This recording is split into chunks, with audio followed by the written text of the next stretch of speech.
Bismillahirrahmanirrahim. Alhamdulillahi rabbil alamin, wassalatu wassalamu ala asrafil anbiya'i wal mursalin wa ala alihi wa sahbihi ajma'in. Allahumma salli wa sallim ala sayyidina Muhammadin wa ala alihi wa sahbihi ajma'in. Qala al-musannifu rahimallahu ta'ala wa nafa'ana bi'ulumihi fid daraini amin amin ya rabbal alamin. Yang pertama kita membacakan suratul Fatihah,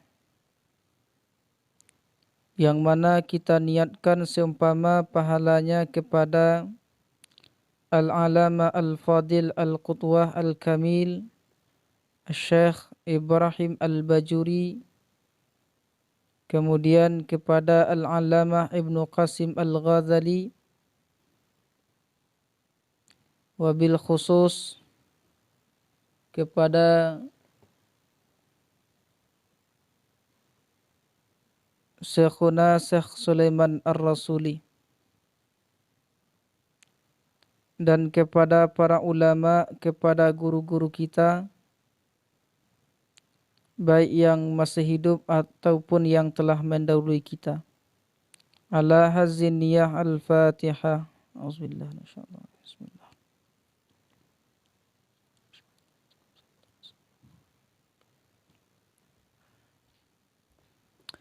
Bismillahirrahmanirrahim. Dengan menyebut nama Allah yang Maha Pengasih lagi Maha Penyayang.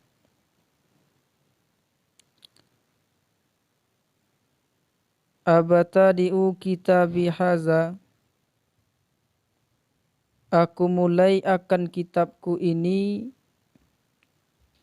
Wallahu ismun lizatil wajibil wujudi. Dan bermula Allah adalah nama bagi zat yang wajib adanya. Warrahmanu abalaghu minar rahimi. Dan bermula Rahman itu lebih balaghah, lebih sempurna dibandingkan Ar-Rahim. Bahwasanya musannif mengawali kitabnya dengan basmalah, kemudian dengan alhamdulillah. Alasan musannif mengawali kitabnya tersebut dengan itu, yang pertama karena mengikut dengan Al-Quran. Yang kedua, musannif mengamalkan hadis Nabi SAW. Karena Nabi SAW pernah bersabda, kullu amrin zibalin la yubada'u fihi bismillahirrahmanirrahim fahuwa abtar au aqta au ajzam. Tiap-tiap pekerjaan yang mempunyai kebaikan yang tidak diawali dengan membaca alhamdulillah, maka pekerjaan itu terputus dari rahmat Allah. Artinya pekerjaan itu kurang mendapatkan keberkahan dari Allah. Begitu pula dengan di dalam kehidupan kita sehari-hari, kalau pekerjaan itu dibenarkan oleh syariat, baik pekerjaan itu menurut pandangan syariat, maka hendaknya kita awali pekerjaan itu dengan membaca basmalah. Maka pekerjaan itu penuh dengan keberkahan dari Allah. Kalau kita bercerita sedikit tentang faedah basmalah, sebagaimana dijelaskan di dalam kitab Majalisus Saniyah, syarah dari hadis Arba'in An-Nawawi, bahwasanya di sana dikatakan Di antara faedah basmalah itu adalah bahwasanya kitab yang diturunkan Allah dari langit kepada bumi semuanya berjumlah 104. 60 syuhuf untuk Nabi Sis, 30 suhuf untuk Nabi Ibrahim alaihissalam, dan 10 suhuf kepada Nabi Musa sebelum diturunkan kitab Taurat, kemudian kitab Taurat, Injil, Zabur, dan kitab Al-Quran. Seluruh makna kitab-kitab yang berjumlah itu terhimpun maknanya pada Al-Quran. Seluruh makna Al-Quran itu terhimpun maknanya di dalam surat Al-Fatihah. Seluruh makna surat Al-Fatihah terhimpun maknanya di dalam kalimat basmalah. Kalimat basmalah terhimpun maknanya kepada huruf ba. Bahwasanya makna huruf ba ini adalah bi kana makana wa bi yakunu mayakunu. Karena aku sesuatu yang telah ada, dan karena aku juga sesuatu yang akan ada.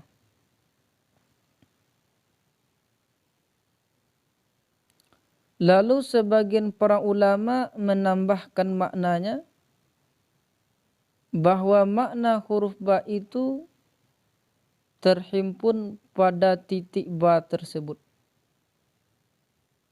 Bahwasanya makna titik ba itu adalah wahdah, menunjukkan bahwa Allah itu adalah Esa, la nazira lahu, tidak ada yang bisa menandingi kekuasaannya Allah.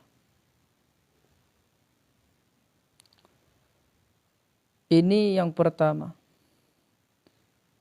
Yang kedua, bahwasanya huruf basmalah itu jumlahnya 19.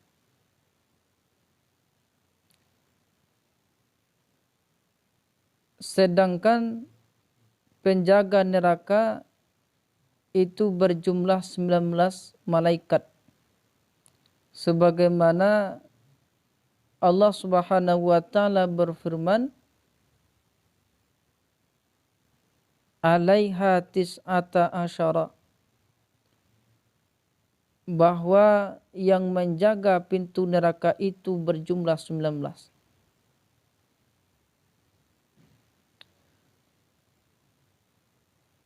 Yang ketiga, kalimat basmalah atau kalimat bismillahirrahmanirrahim merupakan satu taman di antara taman-taman surga.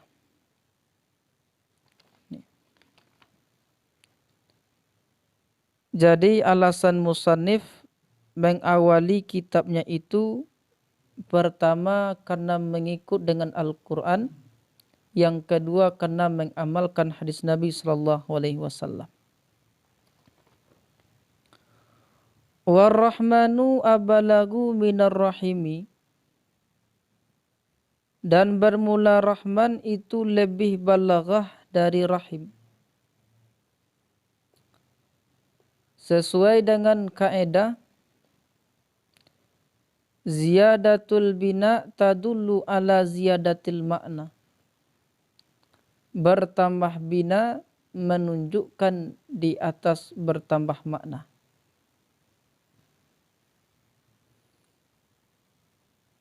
Bahwasanya Rahman dan Rahim ini ada dua pendapat dari kalangan ulama. Yang pertama, bahwasanya rahman Allah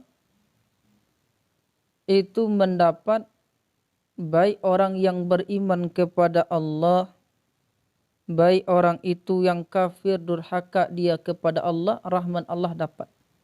Artinya rahman Allah menyeluruh. Sedangkan rahim itu khusus balasan kepada orang-orang yang beriman nanti di akhirat.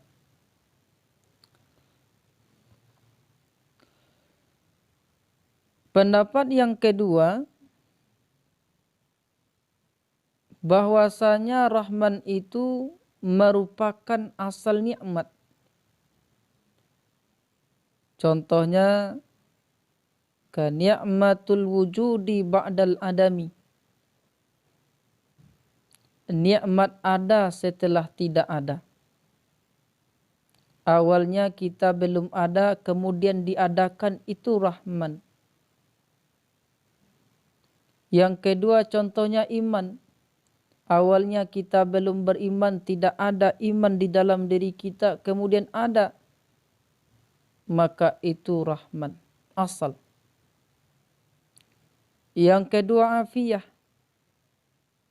Yang ketiga rezeki. Yang pertama belum ada. Belum ada rezeki untuk kita. Lalu ada rezeki. Maka itu rahman. Begitu pula dengan sama dan basar. Awalnya tidak ada. Kemudian dia ada. Aman. Sedangkan rahim merupakan daqaiqun na'mi atau ni'mi, kehalusan nikmat, artinya furu' dari nikmat. Contohnya memiliki wajah yang ganteng, memiliki wajah yang cantik, itu rahim, bentuk rahim. Awalnya kita diadakan, setelah tidak ada, kemudian kita ada, itu rahmat. Sedangkan memberikan kelebihan yaitu memiliki wajah yang cantik, kemudian memiliki wajah yang ganteng, yang tampan, itu bentuk rahim Allah. Yang kedua contohnya banyak harta. Awalnya Allah beri rezeki, itu merupakan rahman, kemudian Allah lebihkan harta kita dari orang lain, itu bentuknya rahim.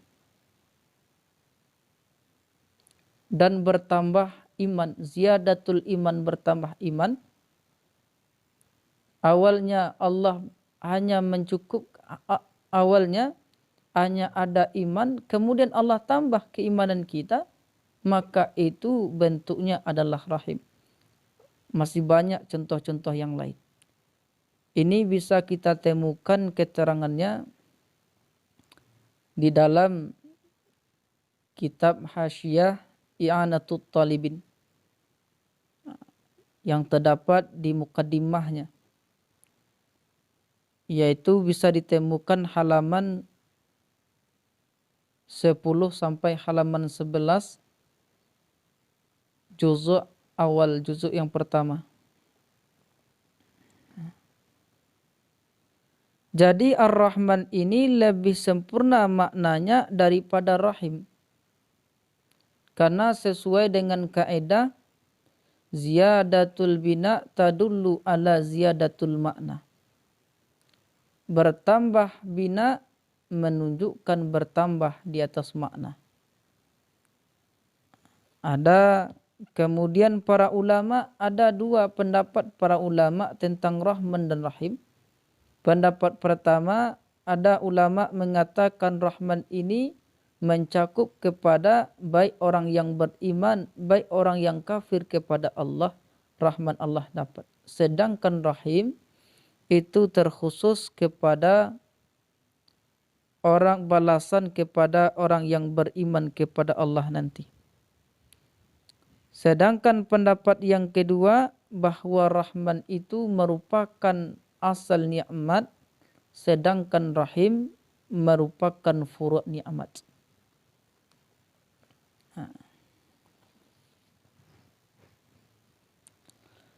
Alhamdulillahi, segala puji itu hanya milik Allah.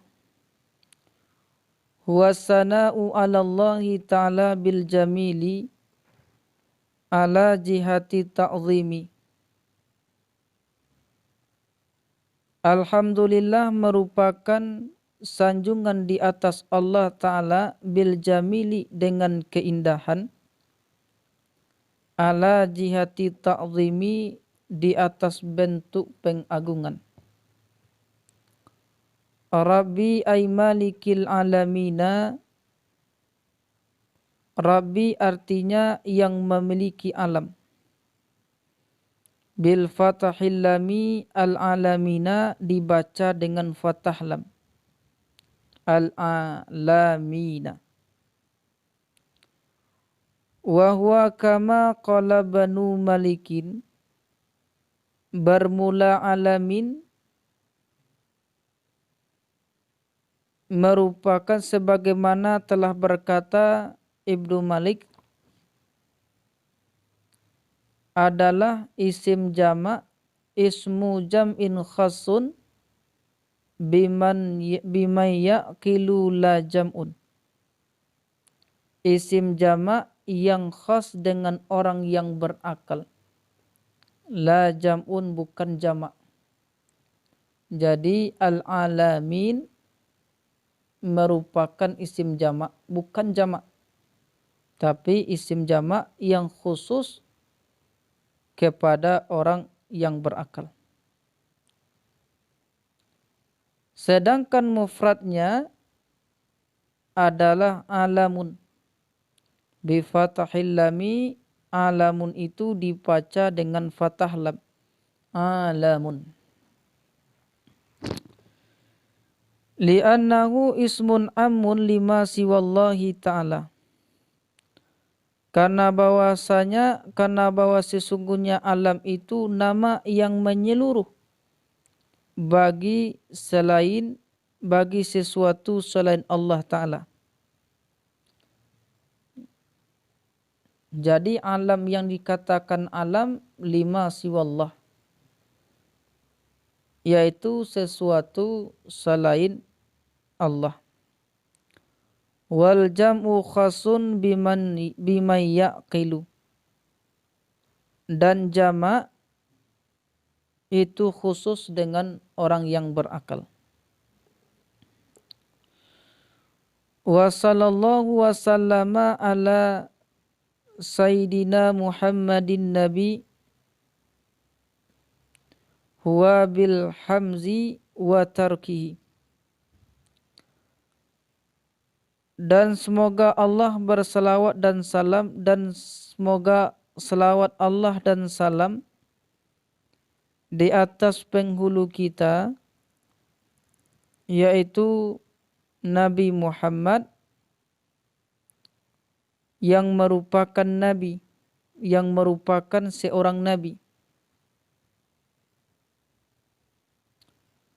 Huwa bil hamzi, an-nabi boleh dibaca dengan hamzah. Berarti an-nabi'i, an-nabi'i. Kalau dia dibaca kasrah. An-nabi'u kalau dia dibaca dhammah. Wa tarkihi, dan meninggalkannya. Artinya an-nabiyyi. Boleh kita baca kata-kata an-nabi itu an-nabi'u memakai hamzah, boleh tidak. Berarti an-nabiyyi. Siapa nabi itu? Nabi itu adalah insanun uhiya ilaihi bi syar'in yu'malu bihi. Manusia yang telah diberi wahyu kepadanya bi syar'in, dengan membawa syariat, yu'malu bihi yang diamalkan, yang ia diamalkan dengannya syariat. Wa illam yu'maru wa illam yu'mar bitabalighihi, sekalipun tidak diperintahkan dengan menyampaikannya syariat.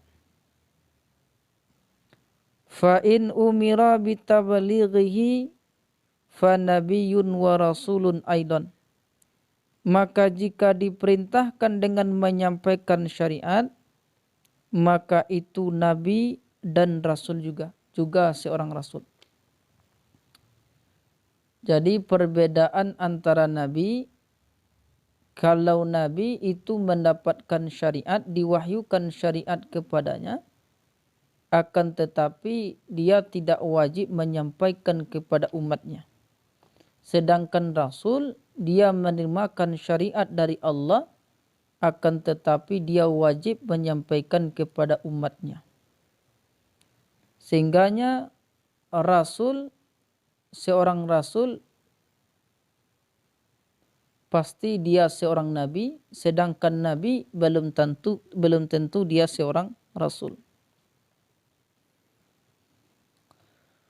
Wal makna yunshi'u salata wassalama alaihi, dan bermula makna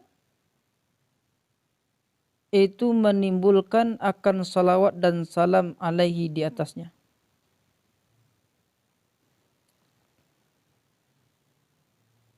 Di sini ada perlu yang mesti kita pahami, yaitu bahwa antara salawat dan salam bagi kita itu makruh hukumnya memisahkan antara salawat dan salam. Sedangkan salawat Allah, malaikat, sanjungan Allah, sanjungan para malaikat dan nabinya, itu tidak makruh memisahkan antara salawat dan salam. Sebagaimana dijelaskan di dalam kitab I'anatut Talibin pada mukaddimahnya, bahwasanya bagi kita hukumnya adalah makruh. Ada 3 alasan yang tidak makruh dalam memisahkan antara salawat dan salam. Yang pertama, bahwa sanjungan itu dari Allah, malaikat dan nabinya. Sesuai dengan firman Allah, innallaha wa malaikatahu yusalluna. Sesungguhnya Allah dan para malaikat itu berselawat mereka. Allah hanya menyebutkan yusalluna, tidak menyebutkan taslima.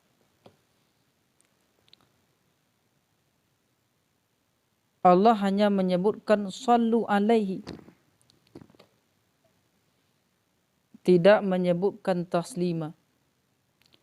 Akan tetapi pada kita itu disebutkan ya ayyuhallazina amanu sallu alaihi wasallimu taslima. Ada kata-kata taslima.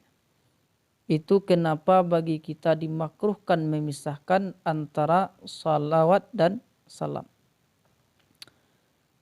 Yang kedua, tidak makruh memisahkan karena memang ada pembatasnya. Karena memang sudah ditentukan. Seperti hadis Nabi SAW, seperti hadis Nabi. Salah satunya, man qala yaumal jum'ah thamanina marratan, Allahumma salli ala Muhammadin abadika wa rasulika nabiyyi ummi ghafarallahu zunuba thamanina sanatan.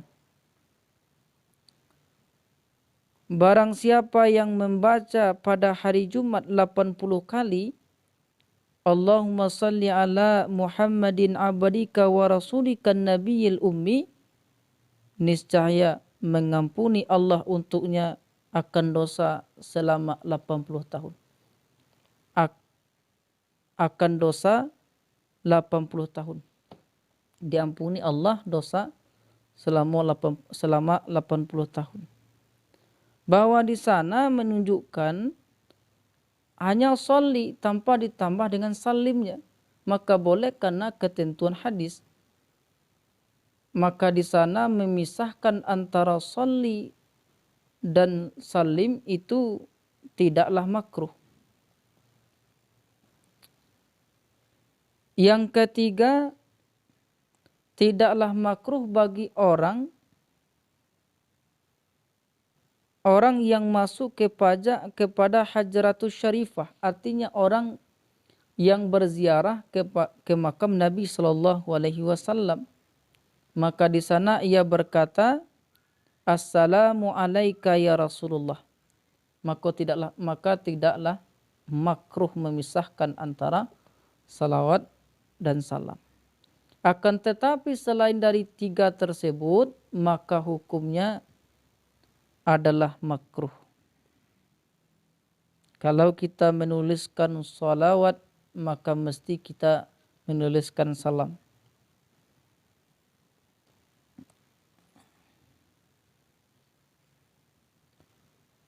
Wa Muhammadun alamun mankulun, insyaallah yang akan datang.